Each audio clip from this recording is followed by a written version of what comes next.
Well, this morning's message, as you may have noticed, is entitled Dancing with Impermanence. And actually, I was inspired by this title by Bonnie MacDonald, who loves to dance. And that's how she celebrates life in many ways. So I'm grateful for her.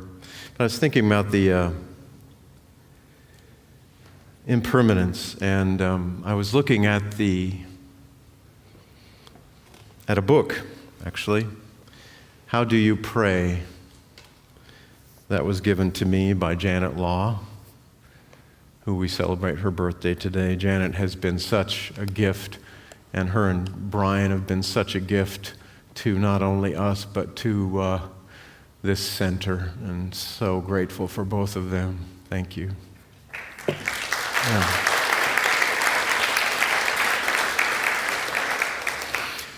But in terms of how do you pray, Unity as a movement was founded in silent unity. Used to be called the Society of Silent Help back in the late 1890s and early 1900s. And the very core of the Unity movement is about prayer. And we look at prayer as through the lens of the affirmative process.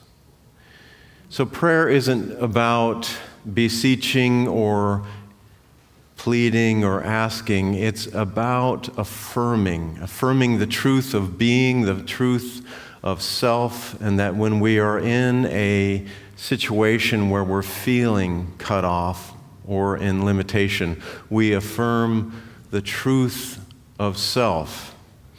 And that is a dance within the context of impermanence in this life. There is a very strong intention or ethic within Unity to not buy into the appearances of self, of the life of appearances. And it's about surrendering into a presence that is abiding all the time. Here, now, in your life, just as we worked with during the meditation. The word God is a very, very powerful word. It has been used for hundreds and hundreds of years to point to a presence that abides with us at any given moment. And when I was reading this book, How Do You Pray? It's a compilation of over 260 people about how they pray.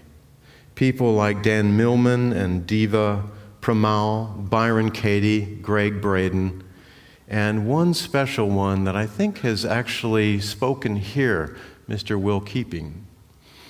And I wanted to talk a little bit about his life because I feel that there are parallels that he was speaking about his life experience that are parallels for our lives. And in 2001, he went to the doctor because he wasn't feeling well. And he was told that he had an arrhythmia within his heart, that at any given moment he could die. But he was told that they didn't have any appointments open for him. And that this was a Friday, and he had to go home and come back on Monday. So he had a full weekend to just be with his own process, his own thoughts, his own fears, his own everything in consciousness that you and I deal with on a day-to-day basis around our relationship with the divine. because I really feel that this life process that you and I are in is about surrendering. It's about surrendering into our God so that we don't feel alone. That this is the hero's journey that you and I are on. And I wanted to share a little bit about his process. But I wanted to also share with you something that happened in my own life experience when I was 10 years old. Kind of humorous, really. And it has to do with waking up. I remember when I was 10 years old, I used to sleepwalk. And one night, about 2 a.m., I walked outside my house and about 300 yards down the street to a family. Their name was the Garshes. And I walked into their backyard. I was fully asleep. And I was only in my underwear. 10 years old. And I wake up standing in their backyard. And I'm like, what am I doing here? Sleepwalking. And I ran home, and my dad was out in the front yard. He was looking for me, and he says, "What the heck are you doing?" And I said, "I don't know, I was sleepwalking." And he says, "Well, you crazy gooseball, get back in the house." And it was kind of like a prodigal son story without the robe and the ring and the fatted calf, but just come on back home and get inside. And I'm reminded of that metaphor sometimes when I'm thinking about this whole process about waking up to our own expansiveness and our own truth.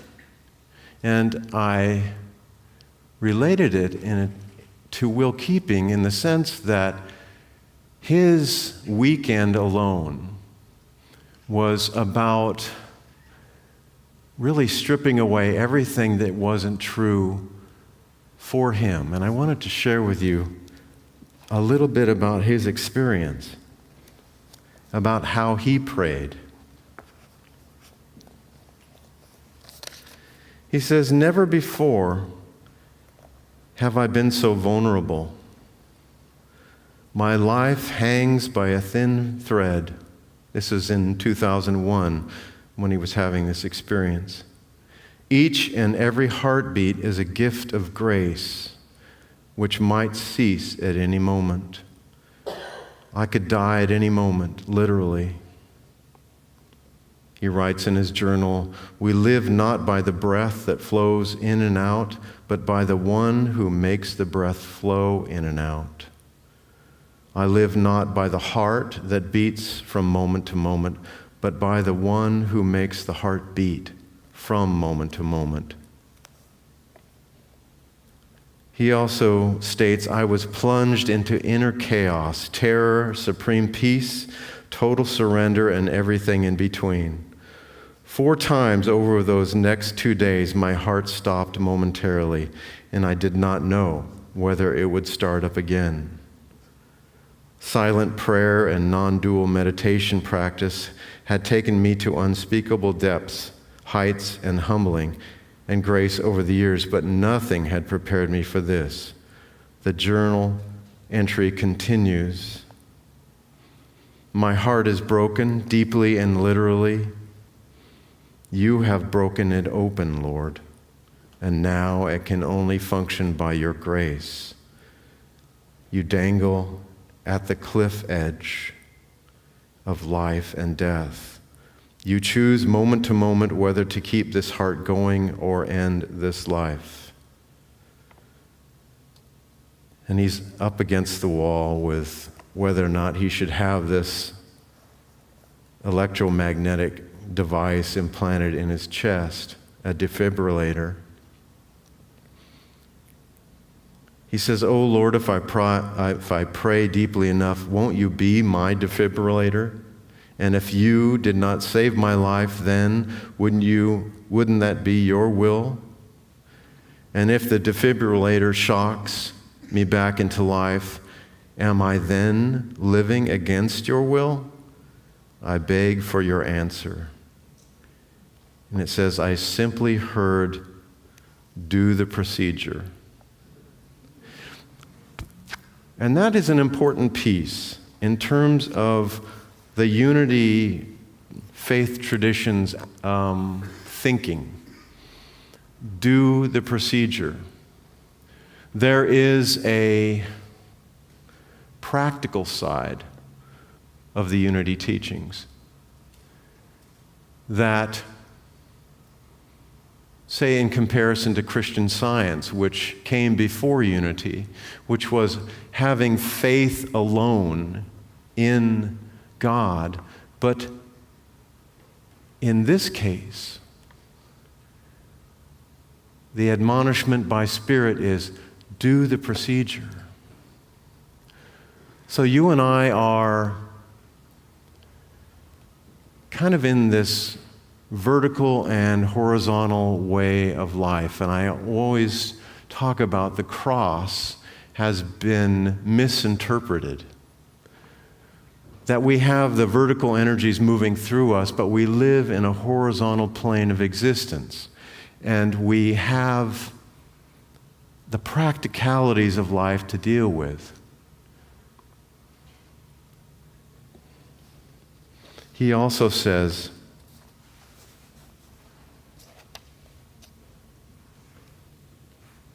"Dear God, I feel such fear going into this." His indwelling Spirit says, "Give it to me." I heard the voice say.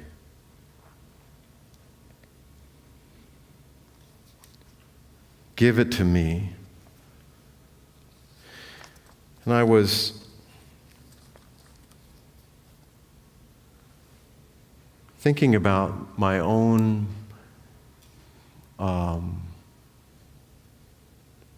discipline that I have shared here in class before.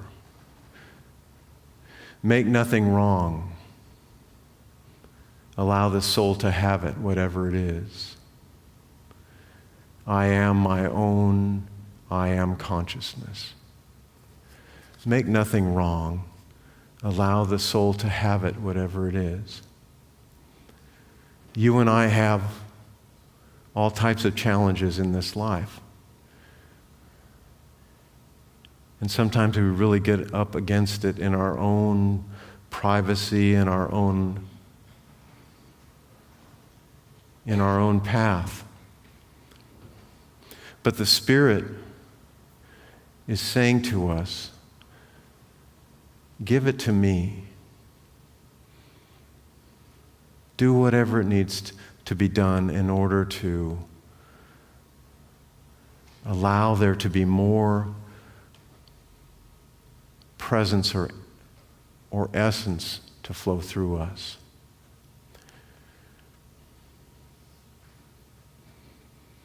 I remember, I've mentioned this once before, a movie. Some of you have seen this film. What's Bugging Gilbert Grape? You seen this film?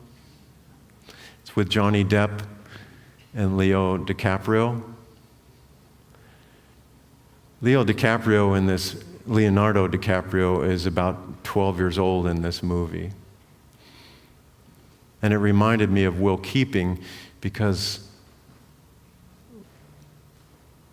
Leonardo DiCaprio plays a young man who has a heart ailment. And when he comes up to somebody and introduces himself, he says, "I'm Arnie.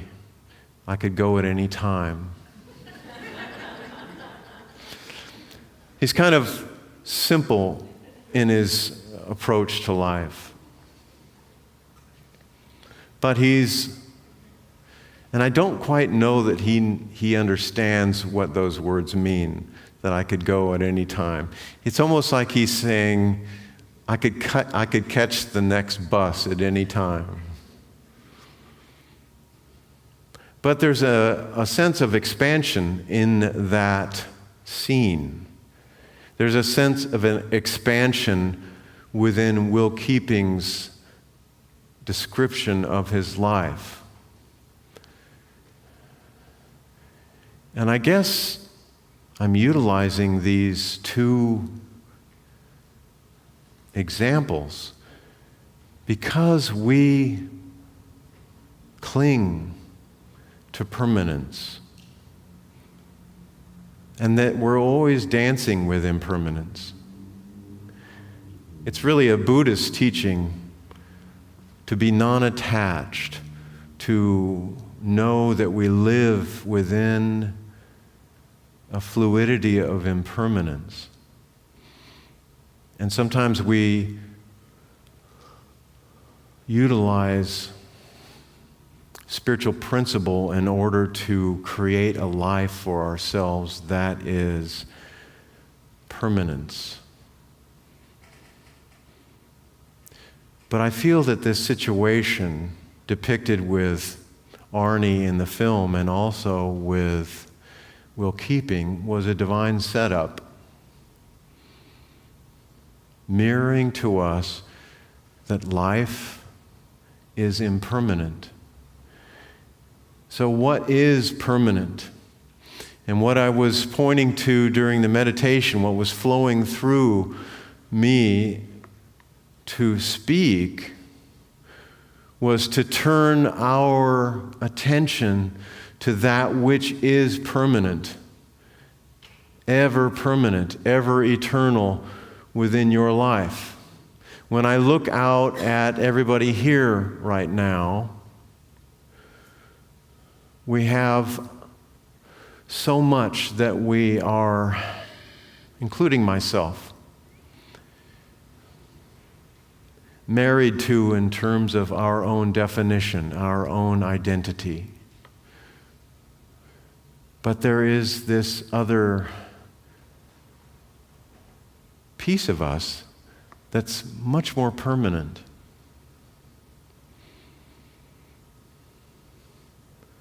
And to live in that consciousness all the time is what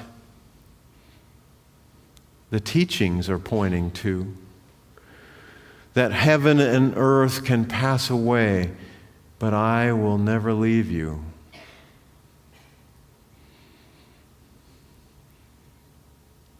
In the Christ teachings after the crucifixion, Jesus comes to the disciples, and they don't know what to do. Before he comes, they don't know what to do.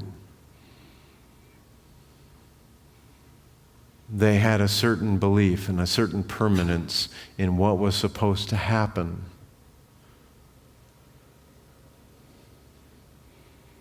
But he came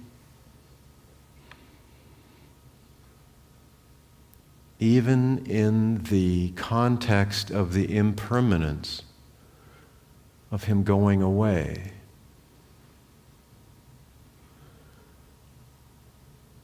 He showed himself, within the teachings at least, to be an abiding presence that said, "Fear not, for I will be with you until the end of time." And one thing I always want to reiterate here is that when I speak of Jesus the Christ, I have great honor and great respect, and the very core of my life is focused around this master teacher. But he's not wanting that adoration.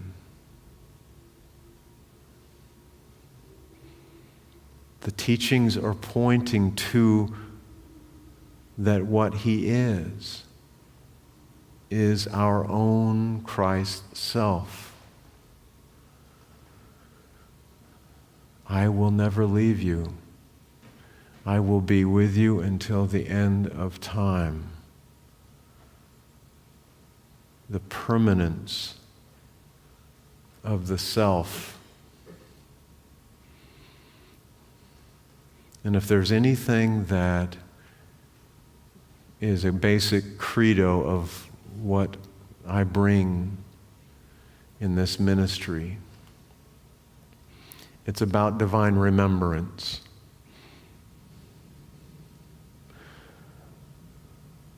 Of what it is and who it is that we are as spiritual beings. Can you feel it within you right now? Can you feel it in the room right now? Can you feel your own divinity right now? Can you feel it as your permanent self right now? That even as or if heaven and earth pass away, your heaven and earth pass away, that it abides and will always be there until the end of time. Right now.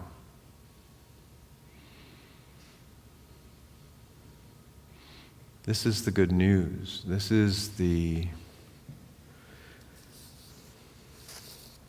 actual experience. Yesterday I was involved in a 2-hour healing seminar online.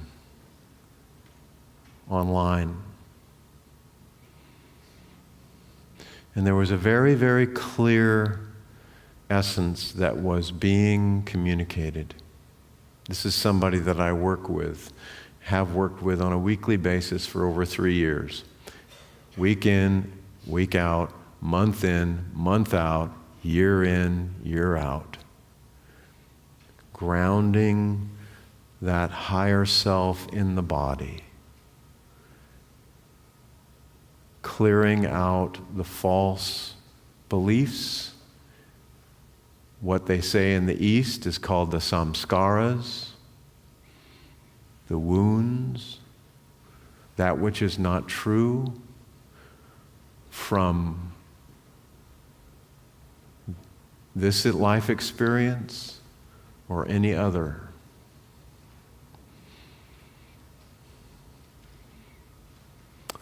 So as I'm standing here right now, I'm reminded to just speak to you and with you and share with you, not to you, but with you, because we are all in this process together.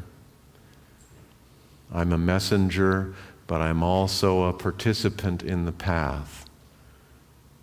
We are brothers and sisters on this eternal path together. And what I'm really reminded to say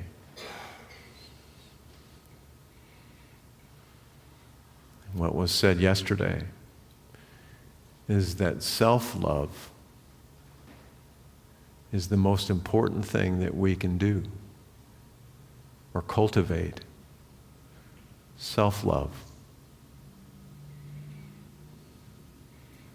And if there's anything that I am exposed to and work with people, including my own life, is that we don't love ourselves enough. Do we? We have contempt. We have contempt towards ourselves in terms of allowing the good of God to be in our lives.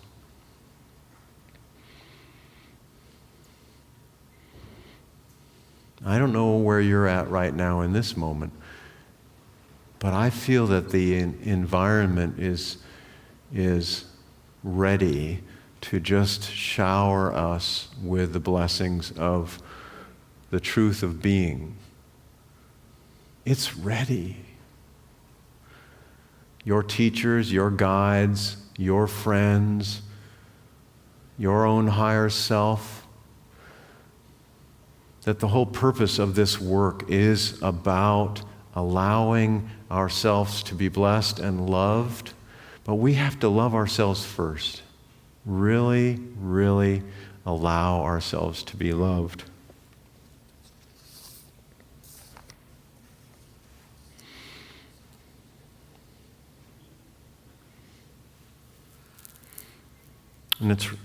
And it really is a divine marriage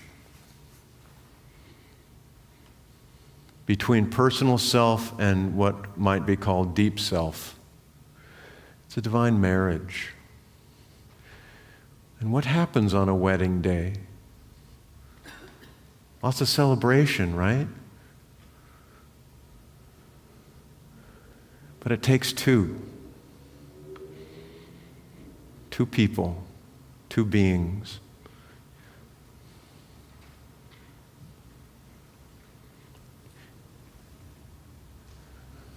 The personal self is lessening, and the deeper self is becoming more predominant. That's the message of the day, the message of the times. What is needed in this world is that the personal self must lessen and the deeper self must become more predominant in consciousness, because that is what we are.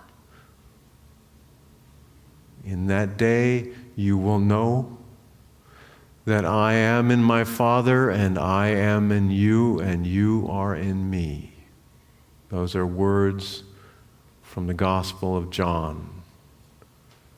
Words of spirit, words of soul. That's the whole process. And then we take that awareness and consciousness and we live our lives.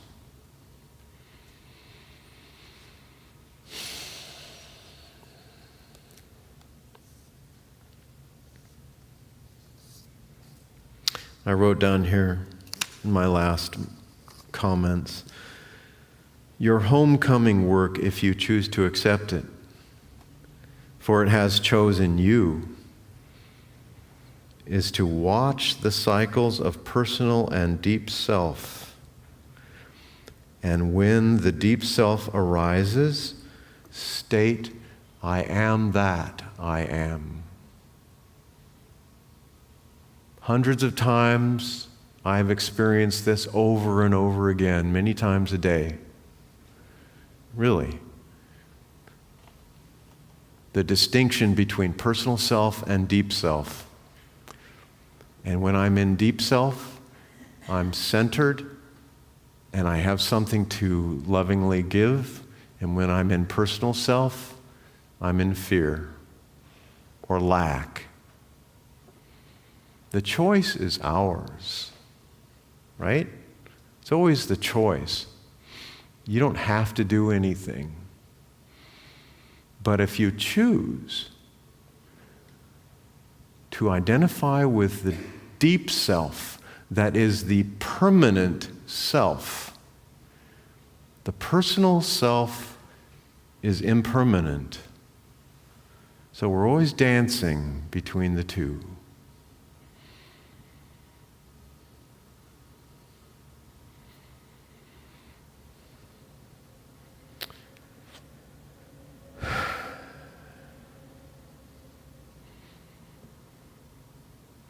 That's really the second coming of Christ. The second coming of Christ is to first hear the words, and the second coming of Christ, the first coming of Christ is to hear the words, the second coming of Christ is to allow it to be in us as truth.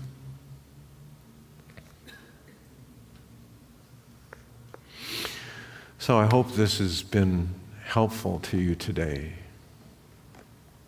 I hope that it finds deep resonance within you. So it is. Amen.